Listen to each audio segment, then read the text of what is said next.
கர்த்தர் மட்டும் ஒருத்தன் இறக்கம் காட்டணும்னு நினைச்சிட்டாருன்னா அவன் சத்ருவை வச்ச கர்த்தர் அவனுக்கு சாப்பாடு போடுவார். கர்த்தர் சத்ருவை வச்சு அவனுக்கு பாதுகாப்பு கொடுப்பார். சத்ருவே மனம் மாறி என்ன செய்வான்? இரக்கம் செய்வான். வழி வாங்காமல் இரக்கம் செய்வான். ஆச்சரியத்திற்குள் கர்த்தர் ஆற்ற வல்லவர். சில வேளையில நீங்க யோசிக்கலாம், இவங்கட்டெல்லாம் நமக்கு இறக்கமே கிடைக்காது, இவன்லாம் நம்மளை பார்த்தாலே பிடிக்காது, நம்மளுக்கு தீங்கு தான் செய்வான், இவன்ட்ட மட்டும் இவன் கண்ணில் படக்கூடாது நீங்க நினைப்பீங்க. கர்த்தர் சில தடவை எப்படி ஆச்சரியத்துக்கு ஆக்குவார்னா, யார் உங்களுக்கு மிக எதிரடையா இருந்தாங்களோ அவங்களே கர்த்தர் உங்க பட்சத்துல கொண்டு வந்து நன்மை செய்ய வைக்க தேவன் வல்லவர். அதற்கு ஒரே ஒரு காரணம் என்னன்னா, அவர் கண்ணில் இறக்கம் கிடைச்சது, அவ்வளவுதான். கர்த்தருடைய கண்களை இறக்கம். நமக்கு பிடிக்காத, விரும்பாத, ஐக்கியப்பட விரும்பாத மக்கள் இடத்தில் இருந்து கூட தேவன் இரக்கத்தை தர வல்லவர்.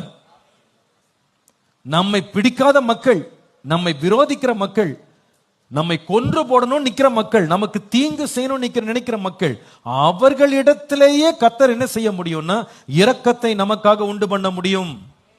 நமக்காக இரக்கத்தை உண்டு பண்ண முடியும். நம்ம இரக்கம் பெறதுக்கு ஆண்டவர் வசதி செய்வார்.